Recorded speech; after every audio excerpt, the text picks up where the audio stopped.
e decidi criar um sozinho, na qual a única pessoa necessária para que tudo rolasse seria eu. E apenas eu. Boa noite, eu sou o Davi, mas você pode me chamar de Fita. Eu quero exclusivamente que esse local seja um ponto de refúgio, né? Um local seguro. Muitas Enfim, pessoas têm hobbies diferentes, sendo eles ficarem calmo no Discord, outros preferem ficar de boa vendo anime, escutando música, jogando. Isso pra relaxar mesmo. Eu curto tudo isso, com a adição de desenhar. Eu recentemente ganhei uma mesinha daquelas de desenho digital, sabe? E eu tô com o costume agora de aplicar aquela extensão no Chrome pra poder ter aquela tela pequena, tipo pra assistir algo enquanto eu faço outra atividade. E ontem eu dei uma maratonada no podcast do Tropia.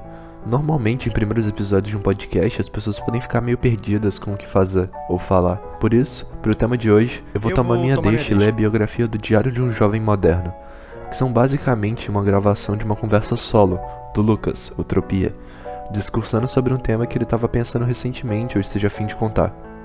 Os tempos mudaram e ninguém mais usa um diário. no máximo você tem um grupo abandonado no WhatsApp, que é utilizado como depósito de pensamentos, ou uma conta privada no Twitter apenas para reclamar da vida. Mas eu preferi quebrar essa barreira da escrita e colocar todos os meus pensamentos de um jovem em pleno século XXI Em um podcast bastante informal. seja totalmente bem-vindo à minha cabeça.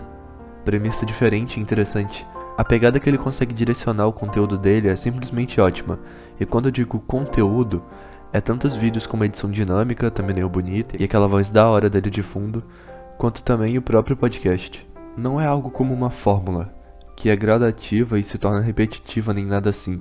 É só ele explicando do jeito dele um assunto. E pode ser qualquer um. E eu te garanto que ele faz se tornar interessante.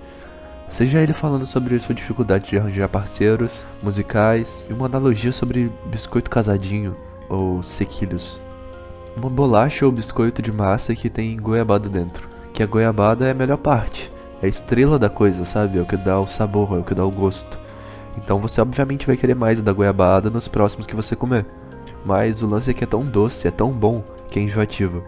E por isso, é legal manter o equilíbrio entre a massa do sequilho e o recheio, a goiabada. Você entendeu? A gente não tá falando só de receita de biscoito, e sim sobre a vida.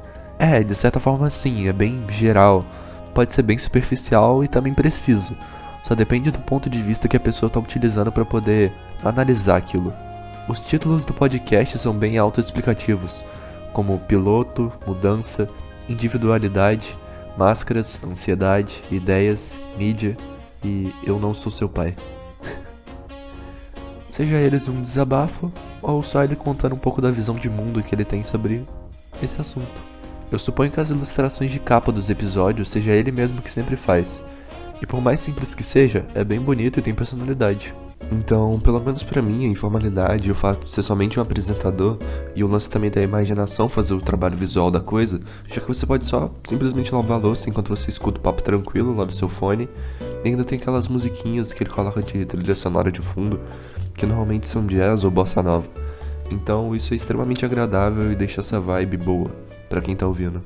Antes o Lucas só fazia porque tava afim, eu imagino.